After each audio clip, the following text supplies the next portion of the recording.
Assalamualaikum warahmatullahi wabarakatuh. Perkenalkan, saya Gilang Ardian Wijaya dari kelas MI 4C.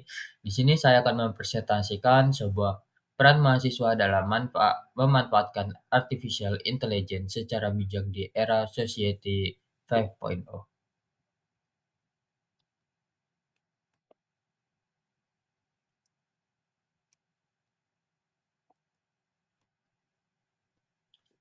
Pertama, apa itu Society 5.0? Nah, pertama, definisi. Konsep ini yang digagas Jepang dalam 2016 untuk menciptakan masyarakat berbasis teknologi yang berpusat pada manusia.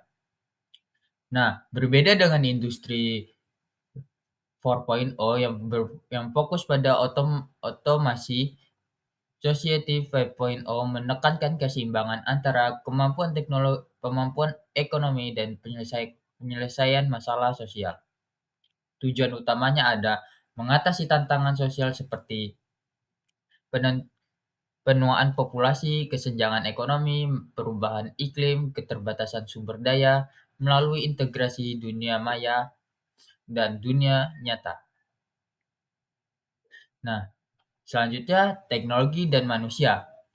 AI, IoT, Big Data, robotika, bekerja bekerja bersama manusia. Teknologi hadir sebagai mitra bukan pengganti. Manusia tetap menjadi pengambil keputusan utama. Nah, jadi di sini teknologi itu cuma sebagai mitra, cuma sebagai pembantu kita, sebagai manusia untuk sebuah pekerjaan. Jadi teknologi ini bukan mengambil 100% ahli, 100% menggantikan 100% fungsi manusia. Dia cuma menjadi mitra, cuma menjadi sebagai pembantu. Selanjutnya nih, perkembangan artificial intelligence. Apa itu artificial intelligence? Kecerdasan buatan AI adalah kemampuan mesin untuk meniru fungsi kognitif manusia seperti belajar, memahami bahasa, membuat keputusan, dan memecahkan masalah. Menurut data, sudah lebih dari 1,8 miliar pengguna GPT di Indonesia sejak 2024. Menurut IMF, pekerjaan yang akan terdampak AI mencapai 40%. AI berkontribusi sebanyak 15,7 triliun dolar di global. Penerapan AI sehari-hari. Ada penerapan AI dalam kehidupan sehari-hari itu ada rekomendasi konten YouTube, TikTok, Netflix, asisten virtual, pendeteksi wajah, dan ada navigasi dan prediksi lalu lintas. Di Maps itu ternyata ada AI-nya. Nah, contoh-contoh aplikasi AI populer.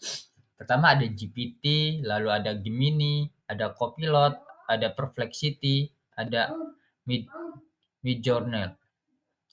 Itu baru beberapa aja, ada banyak lagi AI yang ada di dunia ini yang dapat membantu kehidupan manusia sehari-hari. Nah, selanjutnya ada peran AI bagi manusia. Nah, peran AI bagi manusia itu ada pertama, membantu proses belajar. Penjelasan konsep ini kompleks secara interaktif. Latihan soal, ringkasan materi. Contohnya adalah menggunakan GPT untuk memahami algoritma atau konsep statistik. Lalu ada meningkatkan produktivitas. Yang pertama adalah membuat draft atau laporan proposal lebih cepat, otomatisasi tugas berulang, manajemen jadwal. Contohnya GitHub Copilot membantu menulis kod lebih cepat 55%. Lalu ada membantu mencari informasi, akses referensi akademik dengan cepat, Perplexity AI dan Eligit untuk riset ilmiah, analisis dan sintetis literatur secara konsisten. Contohnya ada meringkas 10 jurnal hanya dalam hitungan menit. Selanjutnya ada mendukung kreativitas inovasi. Ini ada brainstorming ide untuk penelitian dan proyek, desain visual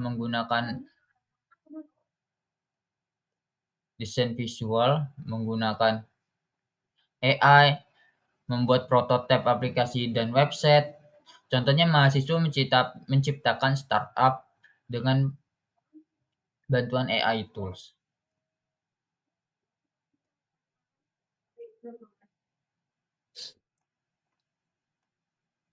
Nah, di sini ada resiko dan tantangannya. Di setiap itu kan ada resikonya di setiap kehidupan. Resikonya yang pertama ketergantungan pada AI. Mahasiswa cenderung untuk melakukan semua hal tanpa berpikir mandiri. Semuanya dilempar ke AI, semuanya AI yang ngerjain. Di situ membuat pemahaman mahasiswa cenderung berkurang. Informasi yang kedua ada informasi tidak selalu akurat. AI dapat berhalusinasi, menghasilkan informasi terlihat meyakini, namun faktanya salah. Fenomena ini disebut AI hallucination dan terjadi pada semua model besar. Jadi kayak kita minta carikan sebuah jurnal tentang ini. Nah, AI itu dia mengarang tentang jurnal itu. Jadi jurnal itu tidak betul-betul ada, AI itu hanya mengarang supaya dia bisa memberikan jurnal kepada si user yang meminta. Plagiarisme dan kejujuran akademik. Mengumpulkan tugas sepenuhnya dibuat AI tanpa penyesuaian sendiri termasuk pelanggaran akademik. Nah, yang terakhir menurunkan kemampuan berpikir kritis. Terlalu bergantung pada jawaban AI melemahkan kemampuan analisis, sintesis, dan evaluasi. Kemampuan yang paling dibutuhkan di dunia kerja abad ke-21.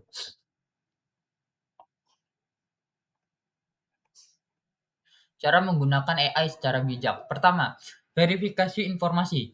Jangan langsung percaya pada output AI. Selalu cek fakta melalui sumber primer terpercaya seperti jurnal ilmiah, situs resmi, dan buku teks. Gunakan Google Scholar atau Scopus sebagai pembanding. 2. Gunakan AI hanya sebagai alat bantu. Jangan gunakan AI untuk sebagai menggantikan kita. AI itu hanya sebagai asisten saja. Yang ketiga, tetap berpikir kritis, selalu tanyakan apakah ini masuk akal, evaluasi, modifikasi, tambahkan perspektifmu sendiri. Pada setiap output AI, kemampuan kritismu adalah nilai lebih yang tidak dimiliki oleh AI. Nah, kesimpulan, Society 5.0 menempatkan manusia sebagai pusat teknologi hadir untuk melayani bukan menguasai. AI adalah alat revolusioner yang sudah mengubah cara kerja dan belajar, bekerja, dan berkreasi. Mahasiswa memiliki peran strategis memanfaatkan AI untuk maksimal potensi akademik dan inovasi. Ketergantungan halusinasi AI dan plagiarisme adalah resiko nyata yang harus diwaspadai. Kunci sukses verifikasi, berpikir kritis, dan gunakan cara etis, dan jadikan AI sebagai mitra belajar. Baik, segitu saja presentasi dari saya. Saya akhiri. Wassalamualaikum warahmatullahi wabarakatuh.